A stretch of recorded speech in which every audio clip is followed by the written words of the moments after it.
Hey guys, welcome back to my channel. So today's review is a book by Love Belvin. I am reviewing Love's Encroachment. This is part of the Connecticut Kings Series. If you haven't read the Connecticut Kings Series before, it is a collaboration between Christina C. Jones and Love Belvin. The Connecticut Kings are a football organization based out of Connecticut. And this series follows the love stories of various people connected to the organization. We have had 3 seasons prior to this one. You should definitely check out all the books in those seasons. This is the first book in season 4. Love's Encroachment is about Nadira Taylor and Alonzo Pierce. Nye and Lons connected 22 years ago as young adults. One day, Nye up and disappears. Alonzo never knows what happens, and he never hears or sees from her again. 22 years later, she's back, and they are reconnecting again. I think that this is a tough read. Originally, when I started reading this book, I was having a hard time. I really was.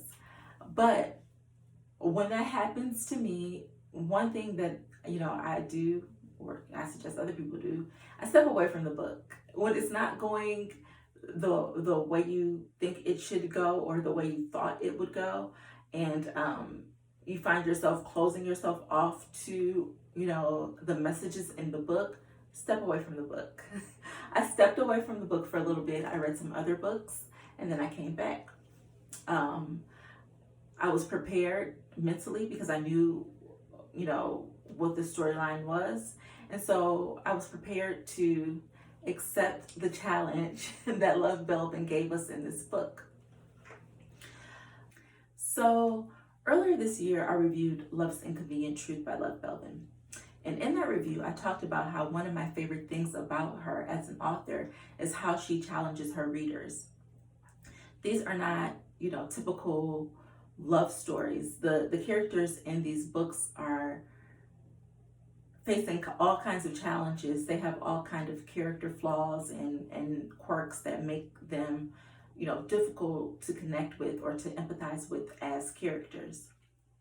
And so then you're really forced to evaluate how you feel about a situation or a circumstance, and if you can empathize or connect to that character. If you watched my review of Flagrant by Alexandria House, I talked about in that review about how sometimes I feel we have a hard time showing empathy to abuse survivors. How we have difficulties seeing them as whole people, and how we don't empathize with the plight that they're going through, or we're not taking into consideration everything that has happened to them to get them to the points where they are now. And we're not looking at that as contributing factors into their behaviors. I also talked about how I feel like we as readers, specifically women reading about other women who have survived abuse, we can be a little harsh and we can lack empathy.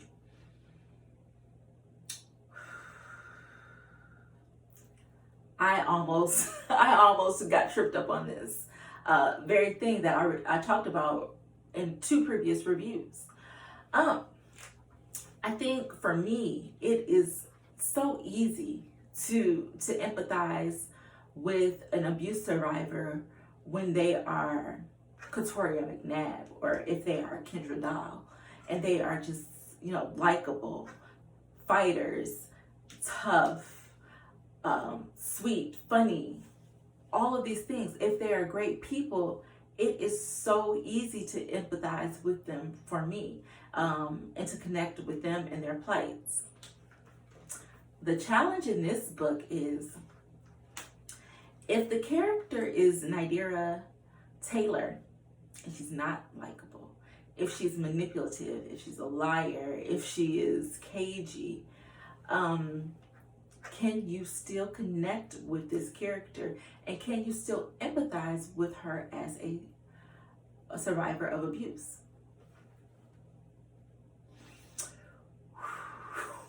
This is why I had to step away from the book, because I had to stop and think and like really try to evaluate, hey, do you care about abuse survivors, or do you just care about abuse survivors that you like?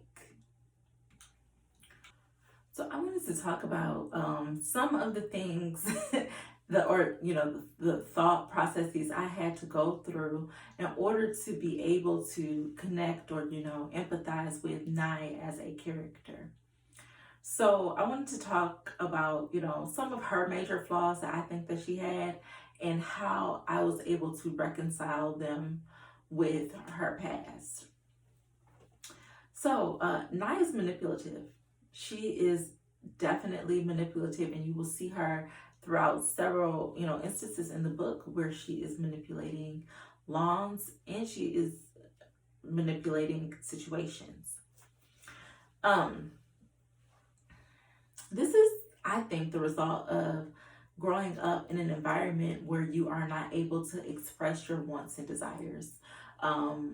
When you are not heard, maybe you start manipulating and puppeteering as a way to get your voice in there, or get some of the outcomes that you are hoping for. So she is very manipulative, but I think that that's why she doesn't know how to just come out and ask for what she wants or express the things that she needs. Next up, I have a liar. Nye is a liar. She definitely is. But in the environment that she has grown up in, what is the penalty for telling the truth? It's not like the truth is rewarded, or it's not like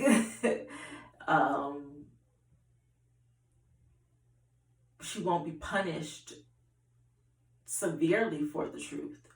So I think her growing up in the environment that she did, she had to learn how to quickly read the room and come up with an acceptable story that will help spare her some. So I think that's probably where she got her habitual lying from. Next up, immature. Naya is mid to late 30s in this book, and she is very immature. This is a person who hasn't addressed any of the issues that she has faced in her life, any of the trauma, any of the abuse. She's addressed, nothing. She honestly is just now realizing the damage that has been done to her over the years. So she does lack maturity, but this isn't a person who has been able to learn to deal with emotions or deal with, life on a mature level. So I think that's why she's that way. Aimless. Whew, that's kind of tough for me to say. Nye has accomplished a lot in her life, especially given the environment she comes from. She is a lawyer. She has accomplished a lot in her life, but she does seem a little aimless in this book. And I think the reason for that is because this is the first time that she has really had the reins herself. Like, she's never fully controlled her life. She's never fully controlled her actions. And now that she is in control, I think Nye doesn't really know what to do with herself. Or what, she doesn't really know what she wants. And, these are things that people, try to sort out in their 20s and 30s, early 30s, so that their life can have, some direction. And she's just now being able to do that. So I think when you really stop and think about it, most of her unlikable traits can be linked back to the childhood and honestly young adulthood that she has survived. The boogers, I don't know. You gotta take that up with love. I have no idea what that's about.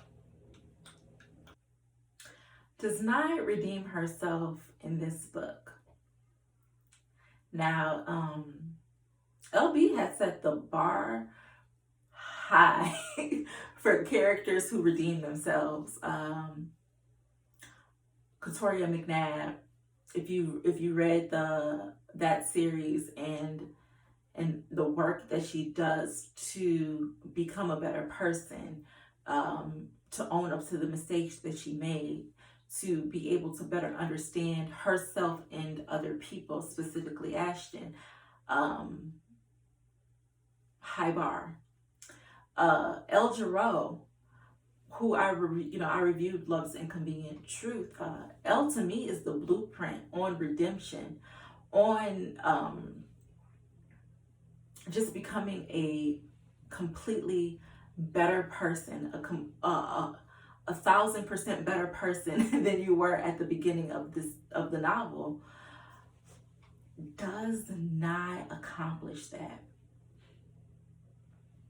I don't think she does. I don't think that Nye redeems herself. I think that Nye is on the path to redemption.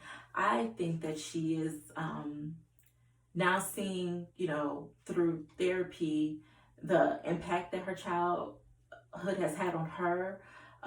She's starting to face the impact that her decisions have had on the people that she loves in her life, Lance and the people that he loves in his life.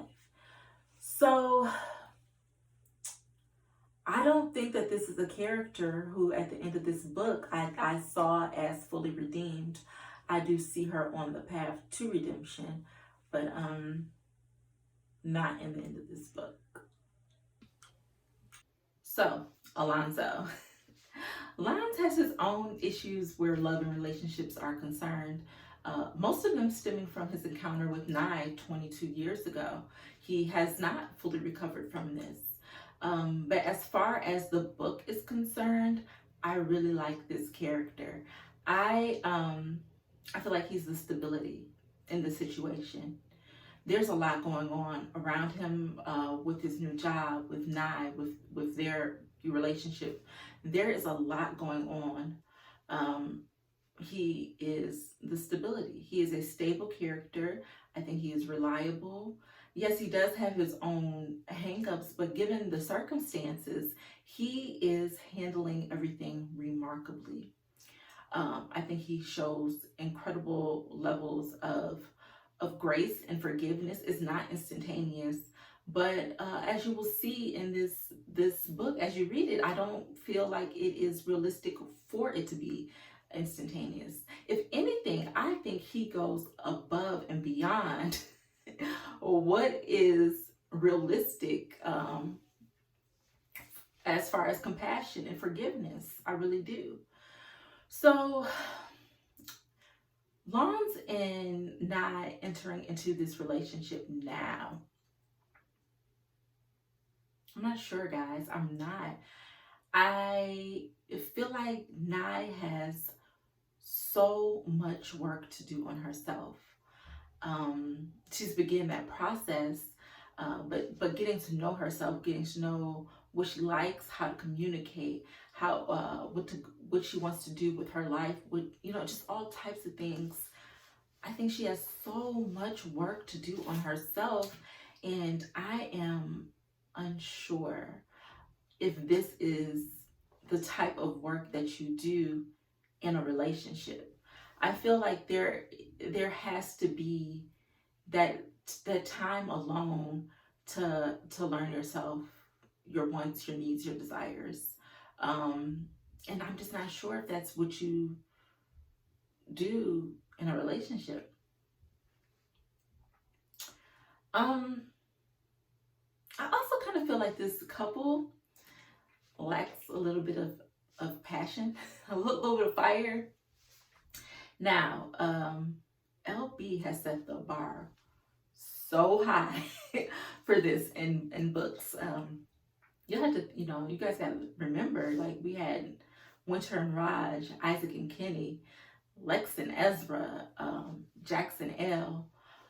We have had some incredibly passionate, um, just perfect for each other in pretty much every way couples. Ashton and Tori, although I have to be honest, it took me a minute to come around to Ashton, but Ashton and Tori as well. I just want to elaborate a little bit further on what I meant by the perfect for each other and passionate comment. Just because I didn't want to be one of those people who are like, something is missing. Like, what does that even mean?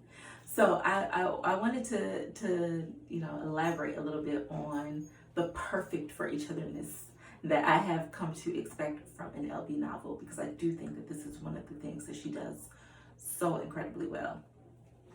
So if you look at, for instance, Lex and Ezra, Ezra is so multifaceted. I think Lex describes it as masks. He has so many different masks that he has for all of the different, facets of his life. He has so many responsibilities, so many obligations to other people.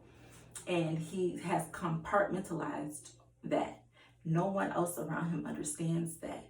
But because of Lex's history with her mother and the way that she has had to compartmentalize herself, she is able to see that so easily in Ezra. And it helps her connect with him deeply. And as far as Lex is concerned, Lex is so tough. And she's had to be, given her parents, her past, everything about her has had to be just dominant. Ezra is able to, I don't want to say break Lex down, but break down some of that toughness inside of her so that she can come to a place where she is able to even be vulnerable, which is something that she needed, especially with her wanting to be in love with Ezra the way that she was. So him, through the sandbox, only he would have been able to break, those, I don't want to say facades, but those parts of her that had been hardened over time. So they really were perfect for each other. Or even if you look at Raj and Winter, Raj has such a checkered, tortured past, and Winter is so cool. She's so non-judgmental. She's so understanding. She is just so accepting of other people. She's such a good person. I love Winter. Winter is able to connect with Raj on a level that no one else would have been able to do, because no one else has that personality that Winter has to be able to break through his guards that he's put up to protect himself.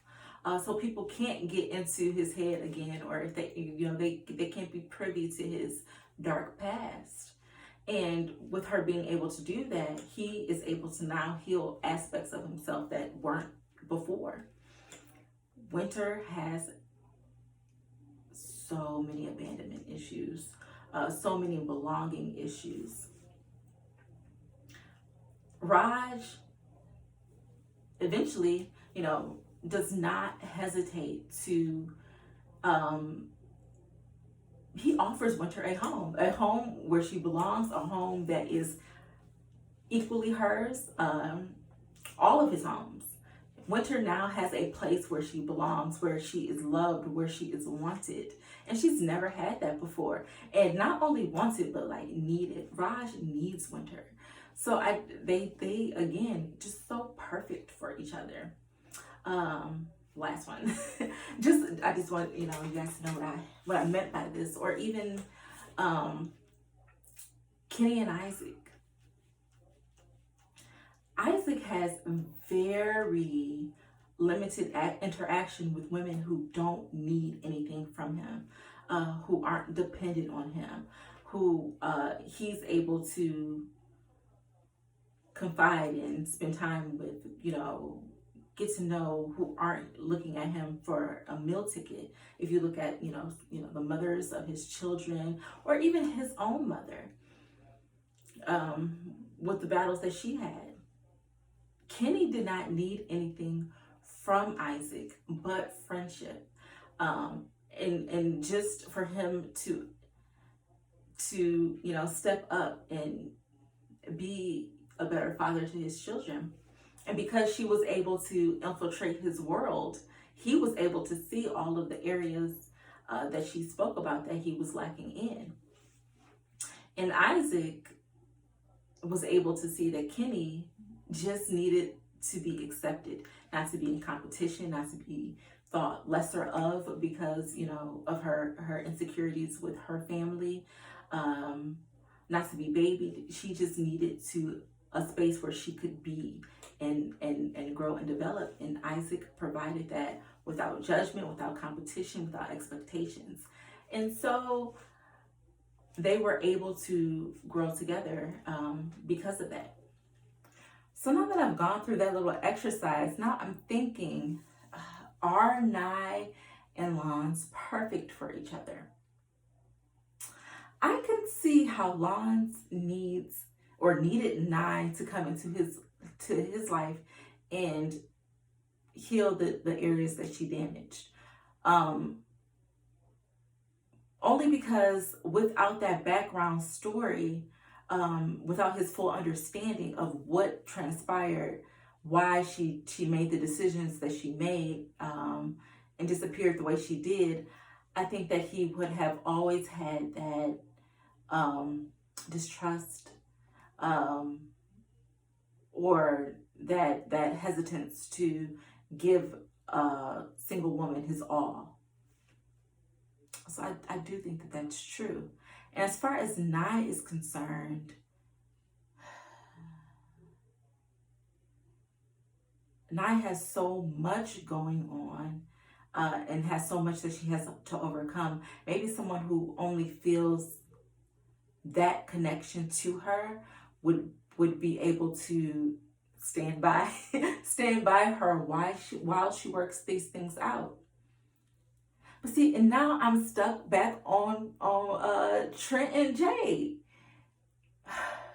because I think part of what made these other couples so successful was that they had that space to either work on themselves. Kenny took that space, and while Kenny was taking her space to work on herself, Isaac was doing the things that he needed to do, the work he needed to do in his life. And when they came back together, they were better people. And Raj had worked on himself for years. And it was just Winter coming into his life that was able to break down some more of, those guards and really allow the rest of that work to be done. And Ezra and Lex, they're so complex, but I think they probably had the best understanding of themselves. It was really just being able to mesh worlds and fill gaps. But when you look at like Jade and Trent, that's another example of couples who are doing that work together. And it is so slow. Even in this book, we see Trent revert back to some issues that he has been working on for years. And I'm like, whoa, Trent, you've been working on this issue with Ezra for years. How did you get back here? And I guess my fear is that, will that happen again with like Nye and Lons? With this Jade and Trent issue, will they not be able to make the progress that they should because they have not done the individual work that they should have? I don't know. Guys, I've got no answers. I really don't. but read the book and judge for yourself. So this completes my review of Love Encroachment by Love Belvin. If you are interested in more reviews, please subscribe to my channel. Feel free to comment. If you have any comments, let me know if I was off base. This was a hard review. It really was. So if I'm way off base, let me know. I could be. If you are interested in more reviews, I will be reviewing Offensive Formations by Christina C. Jones next. So look out for that. And I'll see you guys next time. Bye.